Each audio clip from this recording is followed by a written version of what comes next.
guys. Good evening. I hope you're ready to learn a little combination of math and history. And the history is ancient Egypt, because I'm just slowly, getting immersed in it. I guess the more I do little episodes on it, the more I want to know. I've always, like most people, I think, been fascinated by the mystery of Egypt, because it's so old, and let me move this. Yet it was so sophisticated in its architecture, religion, general societal structure, and not to mention its math.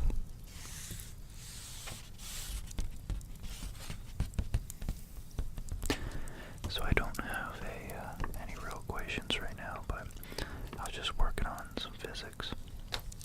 As, I'm going to be trying to tutor for some income in the near future, and I thought I'd research and see just how the ancient Egyptians went about doing math, because to build something that is comparable in weight and size and volume to some of the most complex modern engineering feats, and have it last 3,000-4,000 years, survive earthquakes, possible floods, and entire shifts in climate, certainly must take some relatively sophisticated mathematics. So I'd like to share with you guys a little bit of what it was that I found, how these ancient people, but certainly not unsophisticated, were in fact able to develop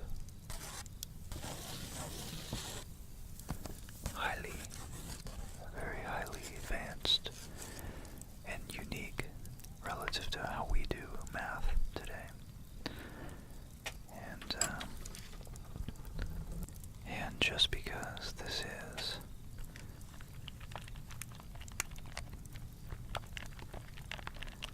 an episode about math, I might have to give the Casio a cameo. Cameo for the Casio. Cameo for those beautiful tactile buttons. Might have to take it out of the case to get it to reveal its true glory. Okay. So with this very impromptu intro, I'm going to be reorienting the camera so you guys can see what I'm drawing as we elaborate and explore the evolution and nature of how Egyptians viewed mathematics, which is pretty original and interesting. So with any luck, I'll be able to shed some light and explain just how it is the Egyptians multiplied and viewed mathematics, and of course the practical problems they used math to solve, such as distributing equal amounts of pita bread, circular disc-shaped pita bread. If you only have 3 pieces to 5 different people.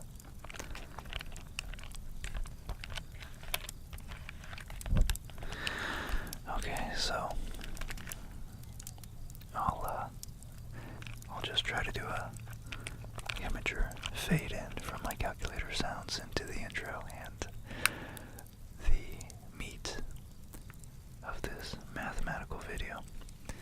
I'll see you guys on the other side. Bye.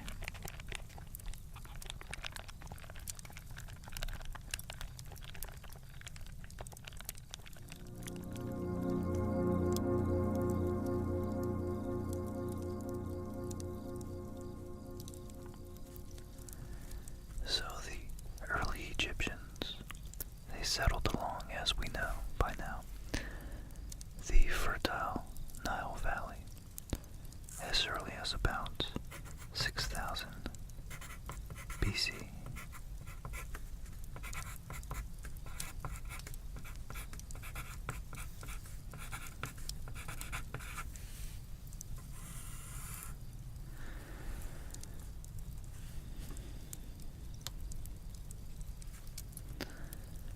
So they began to record.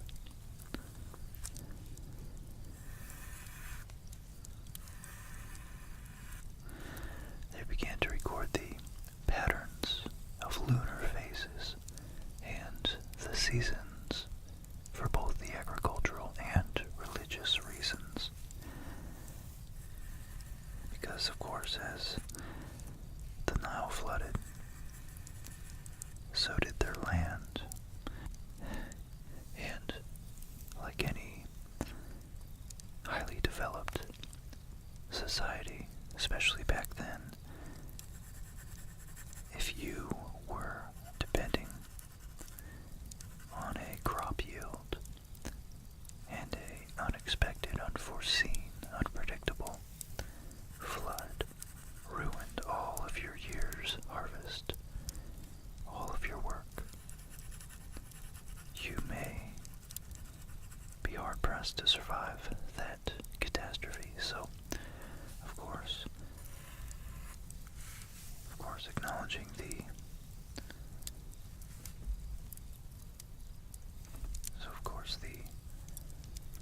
lunar phases. Oh boy, what am I drawing there?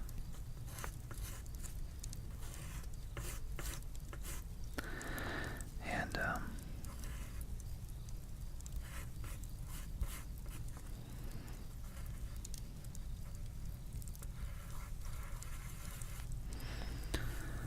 the ability to use these recurring patterns, such as the lunar phases and seasonal changes, to predict when the Nile might flood, as well as perhaps how high the water table tended to rise. Of course, this was all extremely, pretty much crucial for the Egyptians to develop as a civilization and survive. So, the pharaohs, surveyors used measurements based on our body parts originally. A palm was the width of the hand. A cubit, the measurement from elbow to fingertip. And to measure land and buildings very early in Egyptian history. So we had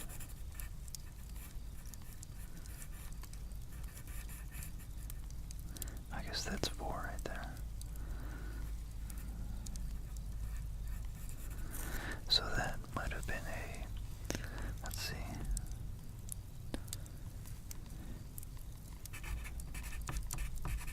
A palm. And all the way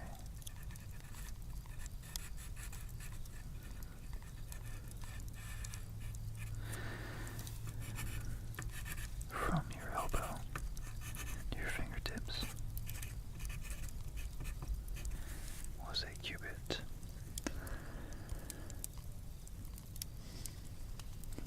And of course they had different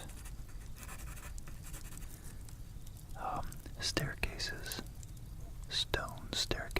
limestone maybe, that descended into the Nile that had different markings saying low tide, rising tide, and extremely catastrophic high tides, which would be run.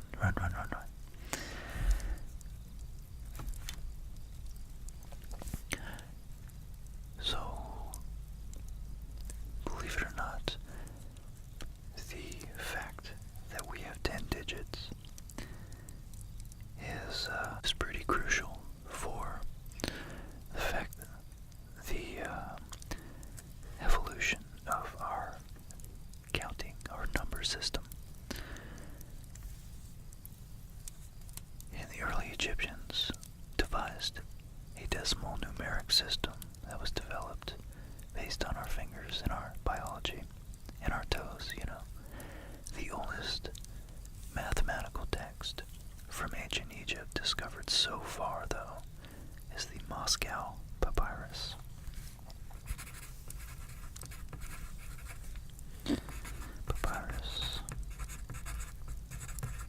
Which dates from the Egyptian Middle Kingdom, around 2000 to 1800 BC.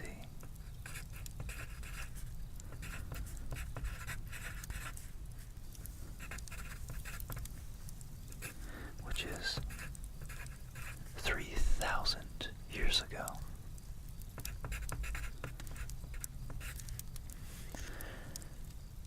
So it's thought that the Egyptians introduced the earliest fully developed base 10 numeration system. At least maybe another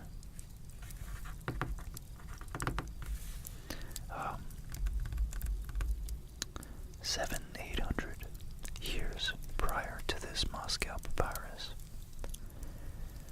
But even so,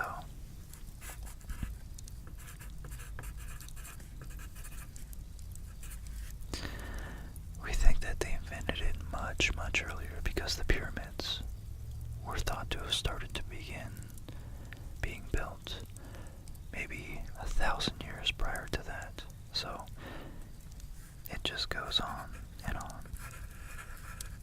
We don't really know when humans started being able to conceptualize numbers, let alone talk about them.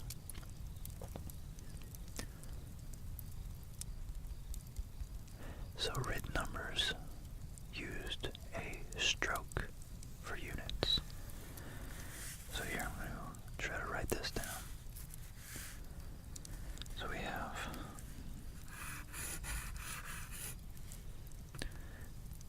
our value here. We have, a modern day of writing that is 1, 10, 100,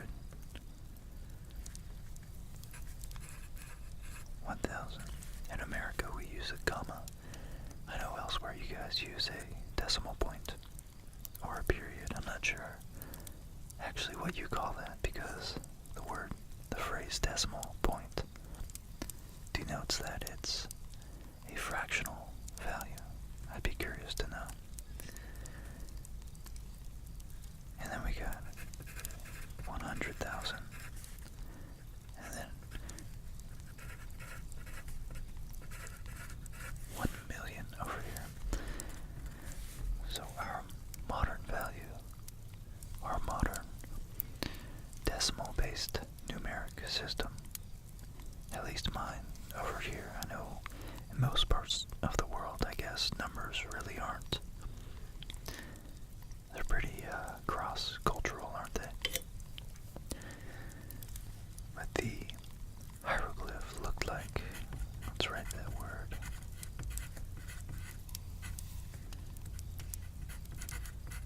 Uh-oh.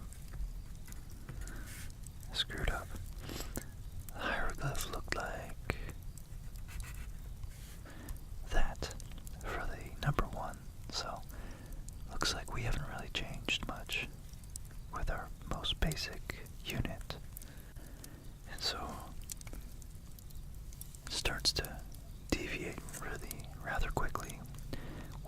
perceive the number 10 as a heel bone, is what they called it, and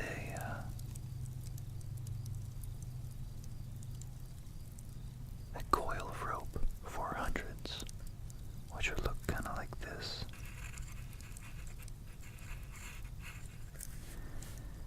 Maybe a Roman ear looks like that. And then once we get to 1,000,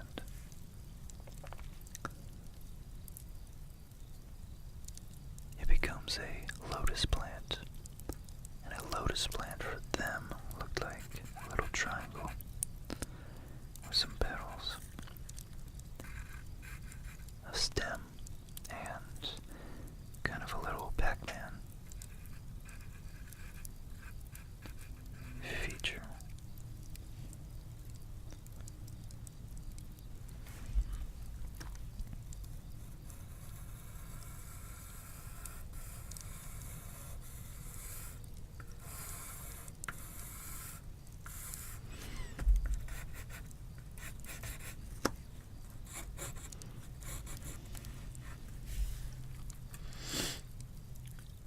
And I just realized how much like those little jumping, snapping, biting plants in Mario Brothers this looks like.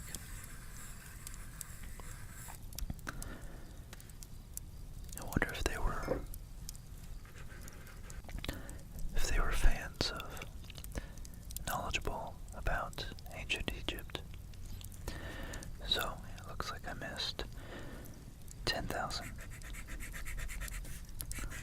So I'll shift these two over real quick. So for 10,000,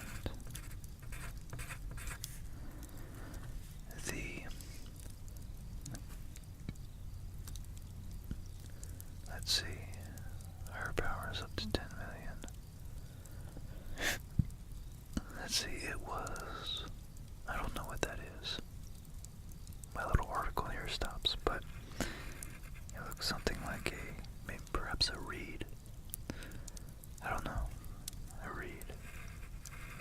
A rod, maybe. And then for 100,000, it becomes something like a frog or a bird.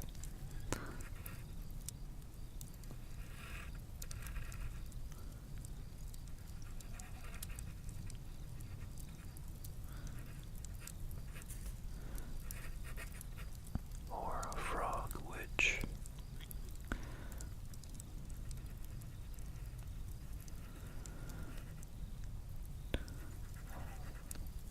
looks a lot like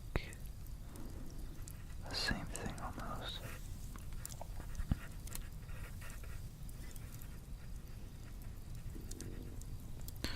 Okay. And its little hind legs here. Wow, that just looks like my dog. Oh boy.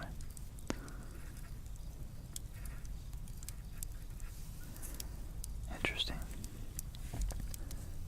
A little side note is that some Inuits, I believe I don't know what tribe, but I know a tribe of Native Americans worship and hold in high regard, high esteem, the frog due to its inherent wisdom and ability to diagnose the condition of the water systems, as they are both water and land animals, amphibious, I guess we'd say. And therefore, they are usually the first ones to die. Sorry for the traffic, guys. I only have narrow windows to record, so I guess we just have to deal with it. But anyways, because they are the first to be noticeably affected by polluted waters, I suppose it had a extremely evolutionary advantageous effect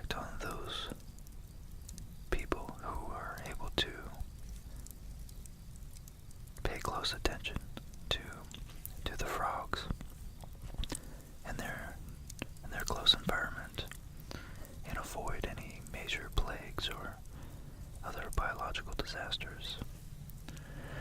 And then lastly, the 1 million, which is a huge, huge number, is, of course, as you might imagine, it's a god.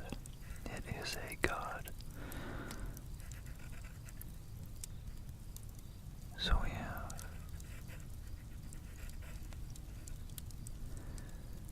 a little head with a feather or a cap, and then a body with a kind of kneeling stance. Okay. But one thing to know about Egyptians was that, much like Roman numerals, they didn't have placeholders like we have here. So although it's extremely convenient for them to write large numbers that are exact like this, it's very inconvenient. So for a million, they could just draw this one symbol. But for a million minus one, I believe it took 54 characters to draw that. So for example, 4600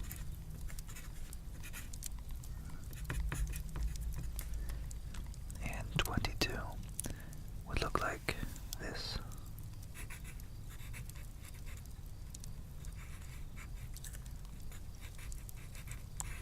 I guess I'll make it a little more low resolution.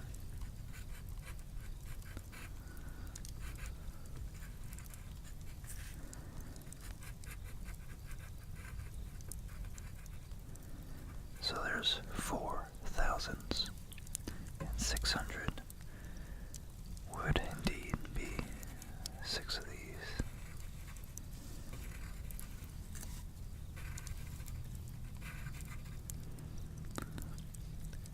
Oh, but I guess they started drawing it downwards, so maybe I should just, yeah, that looks a little better. So we do that. That's 600 and 2 tens for 22. And 2 ones. I guess they just put those right next to each other.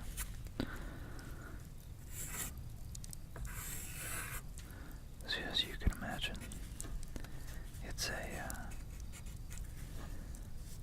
lot easier in our current form.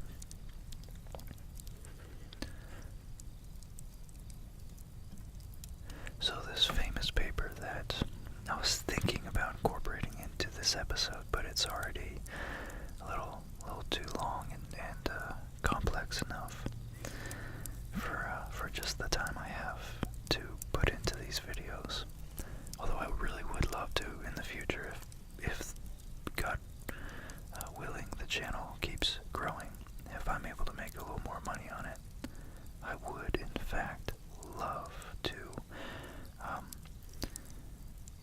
get an actual, better camera closer with 2 microphones so you can really hear those pencil sounds that I really love. I would actually be able to just do more research and spend more time and I don't know, make more elaborate, more truly educational videos. So anyways, this rind papyrus, it's called,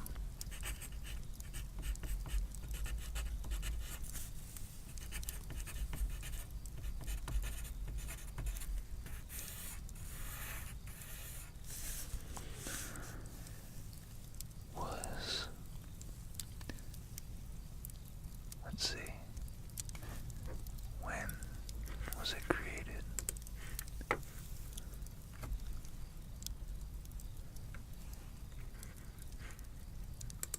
Anyways, it was a manuscript found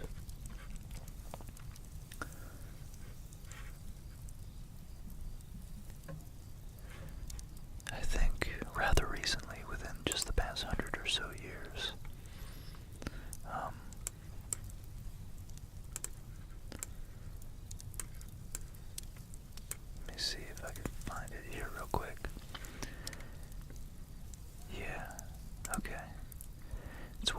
best known examples of Egyptian mathematics is named after Alexander Rhind, the Scottish antiquarian who purchased it.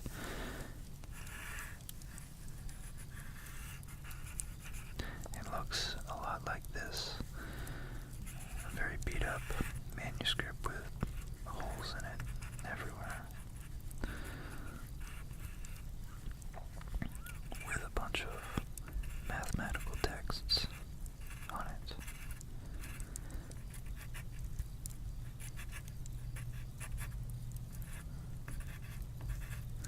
And it's a very insightful look into exactly how Egyptians thought of mathematics. Because, like I said, the test of time has validated their conception as far as how proportional it is to the integrity of their monuments, their temples, their architecture, and even the less noticeable things like aqueducts and the fact that they would have had to set those pyramids extremely level using very interesting water level tables and mathematics, of course, in combination with those. Yeah, it was found in... It was purchased in 1858 in Luxor, Egypt. Found as a result of illegal excavations near the Ramesseum. So they think it dates to about 1550 BC. 1550 BC in a leather roll. But that's all to say that it's a kind of instruction manual, and it was like a very popular math book, I guess. So if you wanted to get into business or trade, or you're a guy who hands stuff to other people in exchange for money, or you wanted to be a priest to help predict the cyclical celestial events that were pretty much the backbone of this entire civilization up here.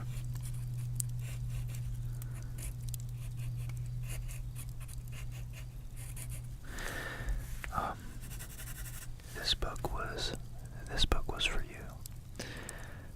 So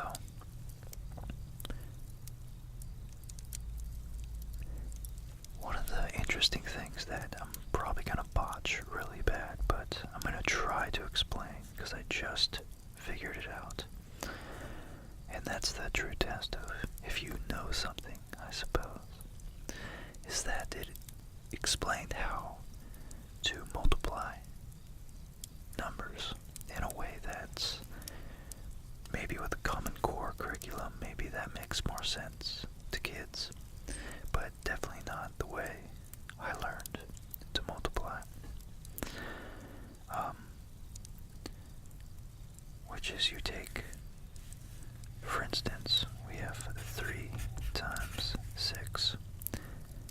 What I would take is, you have a number,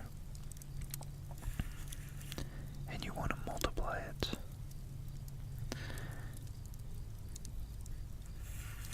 Let's say we have this number, and we want to multiply it this many times. So we start off 1, 2, 3, and then we say, okay, we want to multiply that 6 times. That means we would do, right, 3 sets, or 6 sets of the original number, which was 3. So you have 1, 2, 3, 2, 3,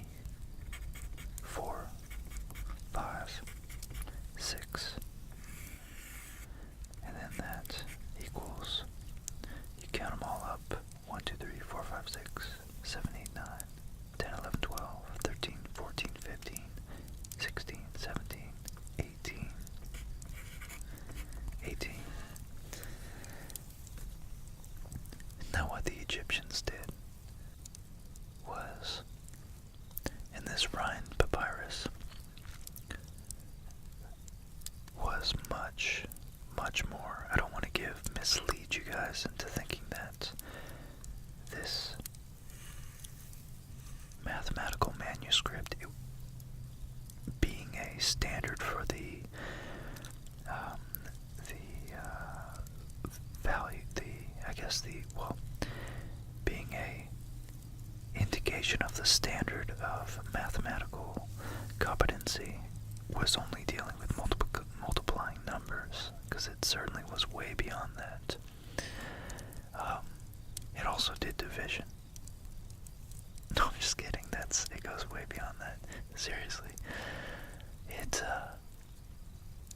It contains evidence of other knowledge such as unit fractions, composite and prime numbers, and beyond that, arithmetic, geometric, and harmonic means. Even how to solve first-order linear equations, as well as arithmetic and geometric series.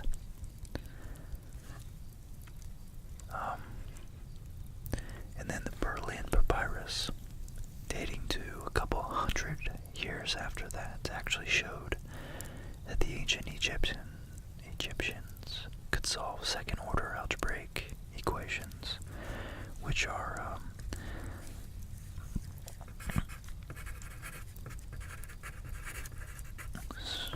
that just means you have an equation plus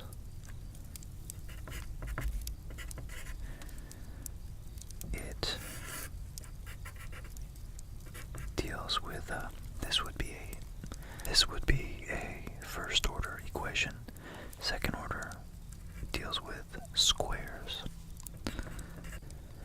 So when you deal with squares, generally the order of the equation just means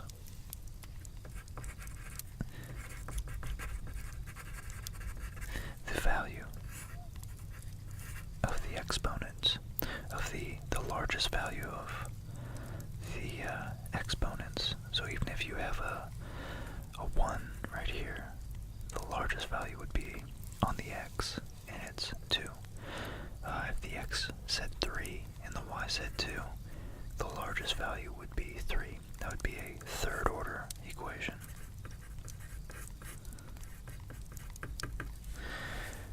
So,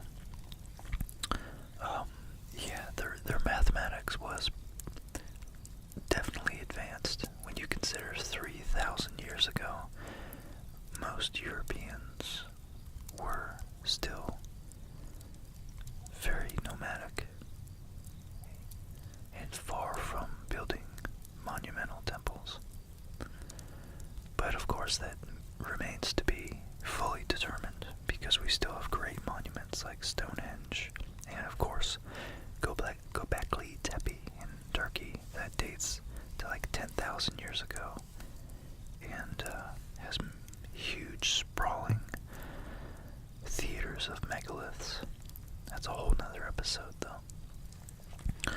But briefly, to explain how they go about doing mathematics.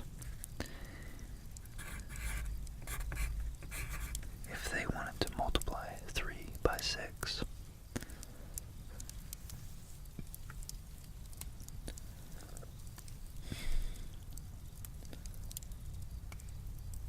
this was, and I don't think I'm going to be able to explain it right, but essentially what they did was have 2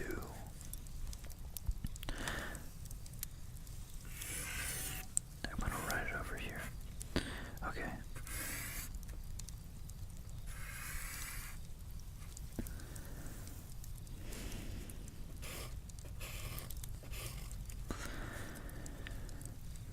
So, what they did was take the number that they were multiplying it, the number that they were multiplying. So you have 3.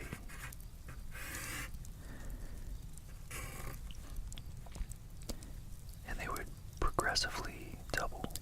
So I guess they just started with simple concepts like doubling a number. So you have 1, 2, 3. These are just circles, not zeros. And then they would double it to get 1, 2,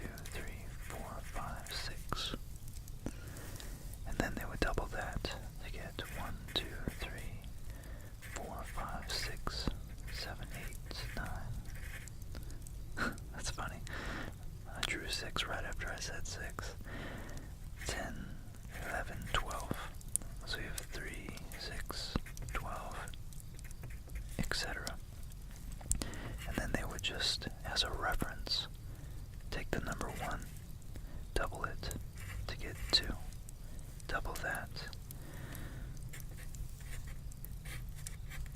to get 4.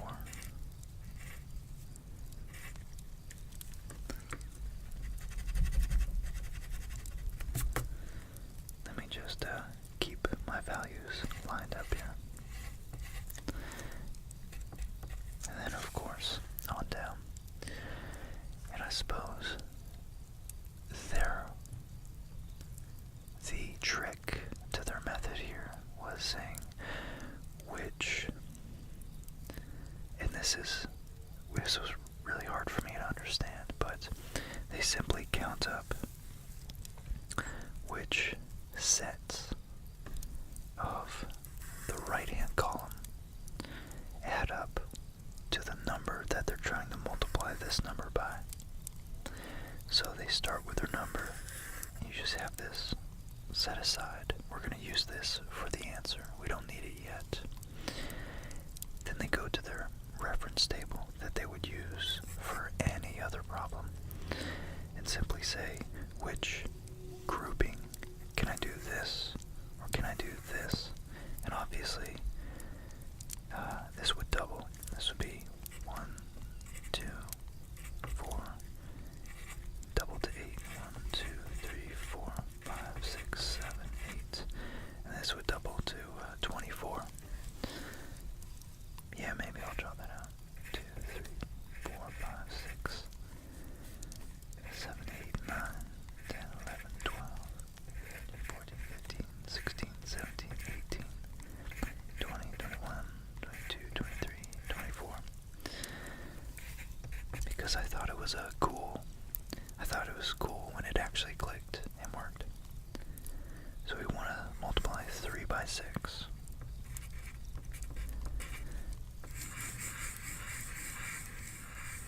That's the ultimate goal. So we have the number 3, and we just want to group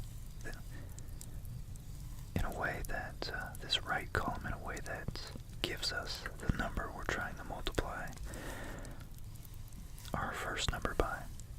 And the point is that this group right here is what we want, because 1 by itself isn't 6, 2 by itself isn't 6, 2 and 1 is only 3, but 2 and 4 in fact does make 6. So if we group this and we go and circle its corresponding numbers on the left, then we actually get the answer, which we know is 18, because we rigorously defined it over here. But it's weird how that actually works.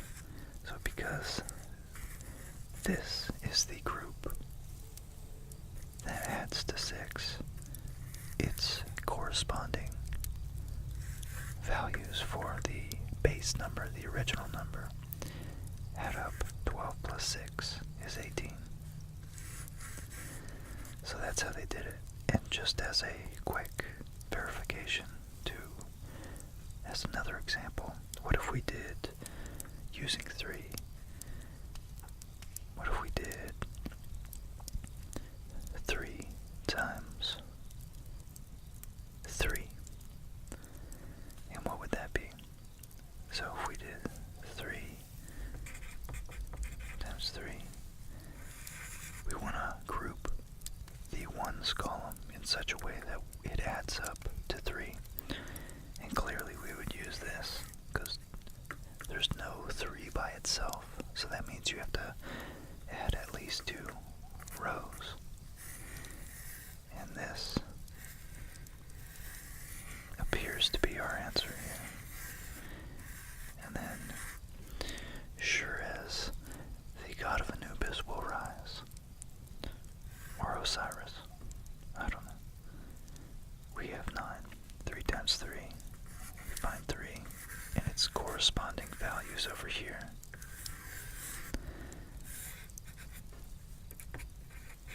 plus 9. It's pretty interesting. So, for our last little bit that I teased you guys with in the beginning,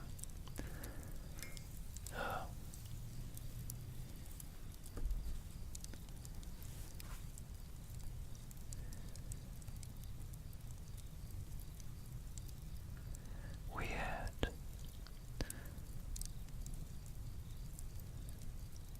let's see, we need to figure out how to slice bread 5 ways when we have 3 pieces of bread.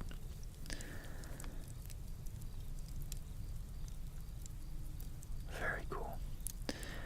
And so, yeah, this, interestingly enough, is actually the origins, the first, earliest example of a binary, using the concept of binary numbers in mathematics. So, very cool. Leibniz, I think, was the first that we know of in modern times in the West, to use binary, which is simply, we have, our numbers are base 10, and that's such as, 13, or, I don't know, 21, and that means we have place values like I was talking about earlier. What place values just mean is that you start from the right and work your way left, and the rightmost value is always represents single units. And then the second one from the right in our system, our base 10 system, it's called base 10 because the second one from the right is always multiplied by 10 to get its actual value. So 3 is all the way to the right, so we take it at face value. It represents single units, so it does mean 3. But this number, 1 from the right, 1 unit left, or 1 place left from the right, represents the number multiplied by 10. So 1 multiplied by 10 is 10.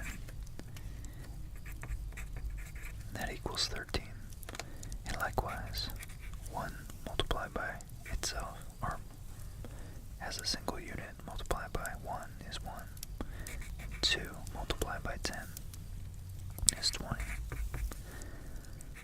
And if we have a larger number, such as 419, that just means that every shift over that we go, every place, the further you go from the right, the larger the number you multiply by.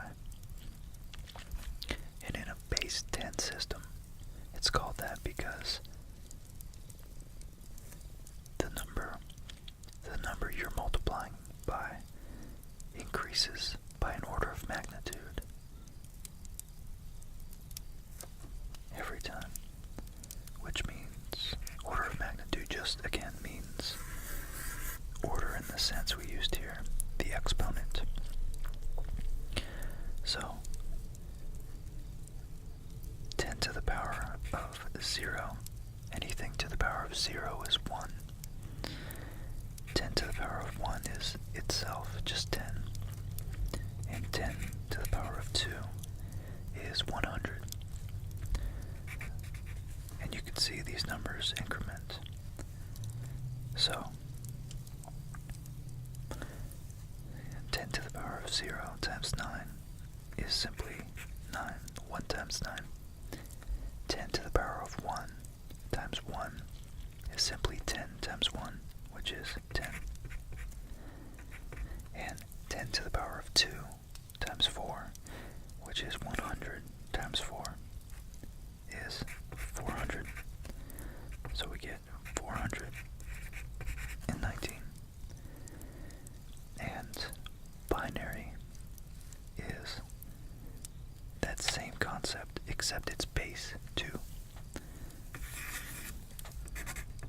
So this base 2 is, if you ever want to make people think that you're smart, simply write down some binary numbers and recognize that, how can I write this? This spot is base 2 to the power of 0. This spot is base 2 to the power of 1. And you can imagine just keeps going up. And this one is base 2 to the power of 3. So we just need to figure out what these actually are, and then you multiply it by that. And you got it. So 2 to the power of 0, anything to the power of 0 is always 1. So that's just 1. 2 to the power of 1 is just itself. So that's 2. 2 to the power of 2 means 2 twice, or 2 times 2 is 4. 2 to the power of 3 means 2 3 times, and that's 8. So to decipher this very enigmatic and esoteric looking binary, all we do is simply say 1 times 1 is, I'll keep it in the respective positions, so this one I'll put all the way to the right because it is at the right. You just have 1 plus 1 times 2 is 2, plus 0 times 4, which is 0, plus 1 times 8, which is 8. So that equals 11. And that's how you write 11 in binary. That's how your computer understands it, by switching something either on or off. But the Egyptians were onto that 4,000 years ago, which is so fascinating because it's what allows this to work. Okay, let me just finish here with our problem.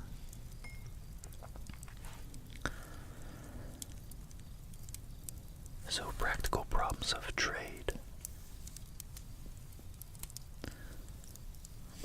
and the market led to the development of a notation for fractions.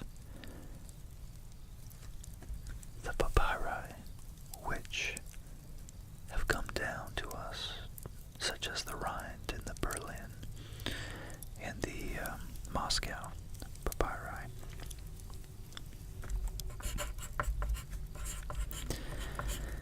they showed us exactly how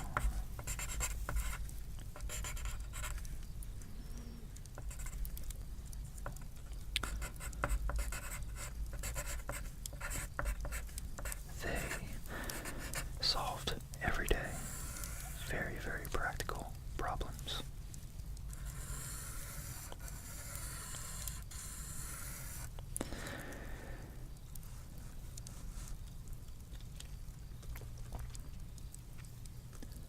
So they used unit fractions based on the symbol of the eye of Horus, where each part of the eye represents a different fraction. Each half of the previous one. So they used, just like, again,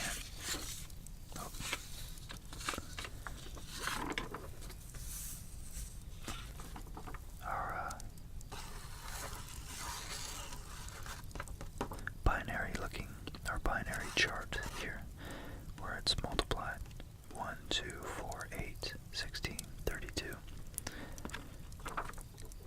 It's the opposite side of that mathematical coin.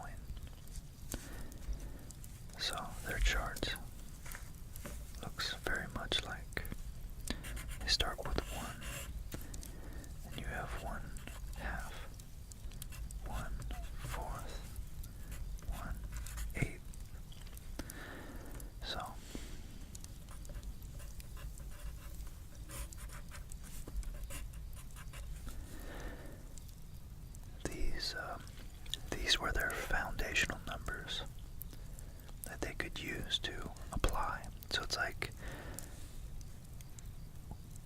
well, I guess we don't, with the internet, we don't use tables nearly as much, but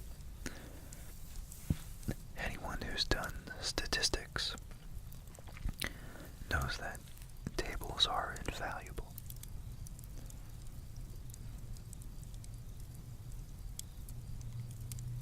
Okay, so unit fractions could also be used for simple division sums. For example, if they needed, here's our famous problem now, they needed to divide 3 loaves of bread. Let's pretend that these loaves are indeed the same size. So,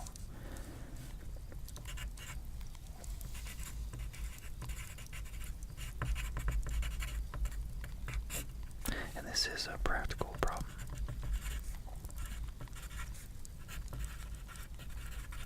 Is that with a V of that good Egyptian bread?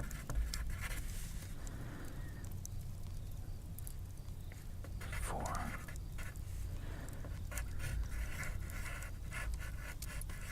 5. Nice.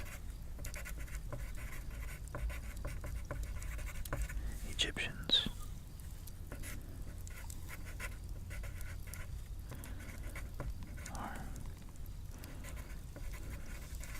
They're hungry, so it wouldn't be fair to give them less.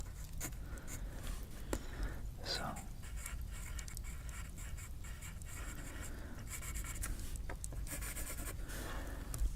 we only have 3 loaves, but how do you divide this equally? So what they would first do is divide the first 2 into 3. Of course, equally. Then what they would do is take the 3rd loaf and divide it into 5ths. So that's pretty much, looks like a star.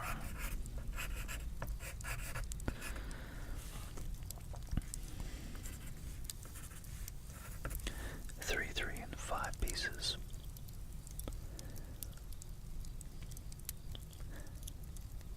So, now what they would do is say, out of these, we want to take 5 of these pieces because we have 5 people. Doesn't matter how many are left over, we just know that these are all the same size. So each person would get, let's pretend that's 1/3. Yeah, that looks too much like 1/5. So each person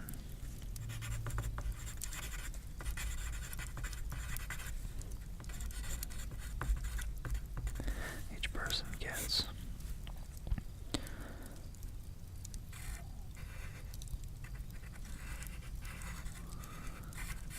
1/3 plus, so they get 1/3 plus 1/5. Make that a little bit tinier. Okay.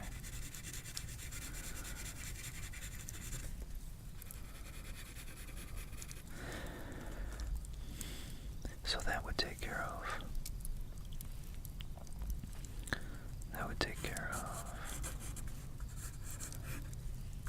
each person would get, that would take care of all of these, because each person would get, there's 5 people, each person gets a slice. That means this whole piece is now equally divided, used up.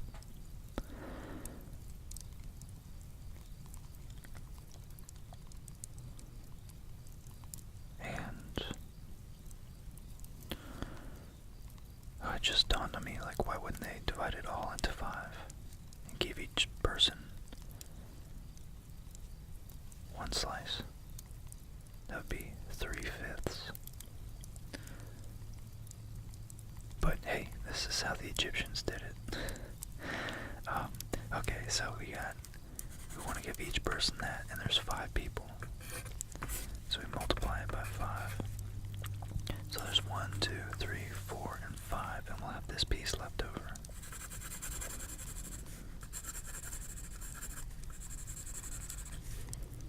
Now what they did was divide this into 5. 1, 2, 3, 4, 5.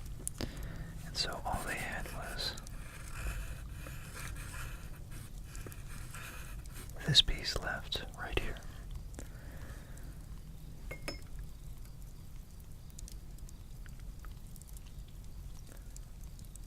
Which, if you did the math, would be 1/15. Each piece would be 1/15 of the loaf. So each person would get that much. Plus 1/15. Which equals 1/3 plus 1/5 plus 1/15. Which equals 3/5.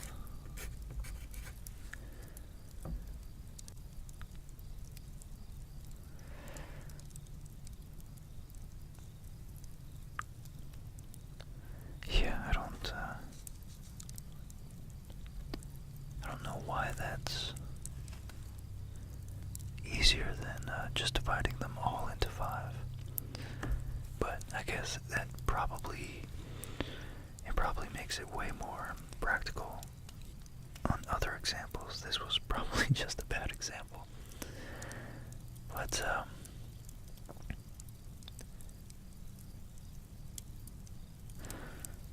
let's see, the Egyptians. Clearly, for the Egyptian pyramids, there were, of course, 4 sides to the pyramid.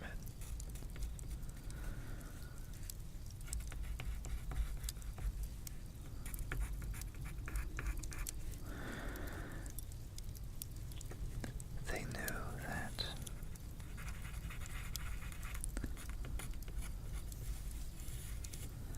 the height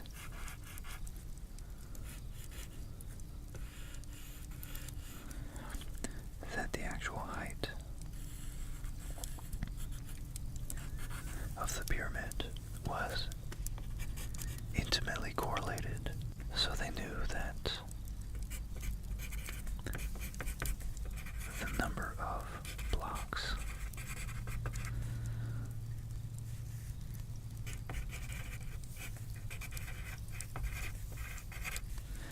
they needed was proportional to the volume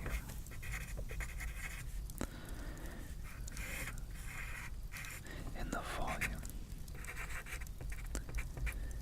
equals 1/3 times the height times the length times the width.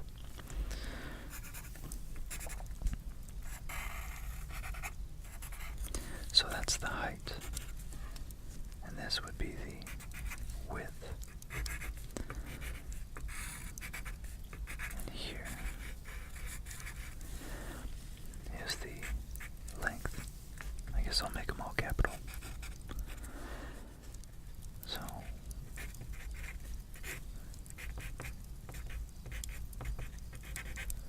times width, and then they would know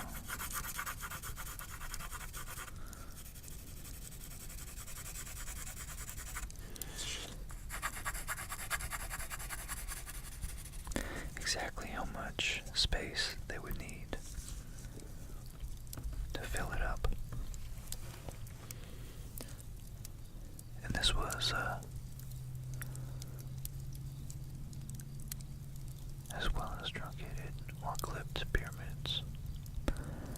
Yeah, so as well as truncated pyramids. So if they needed to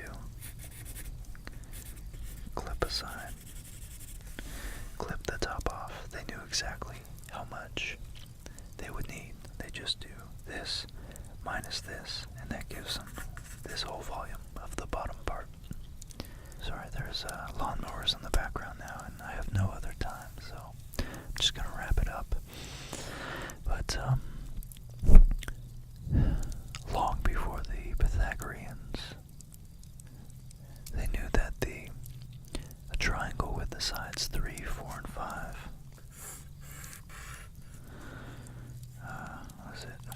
5, 3, 4 yields a perfect triangle.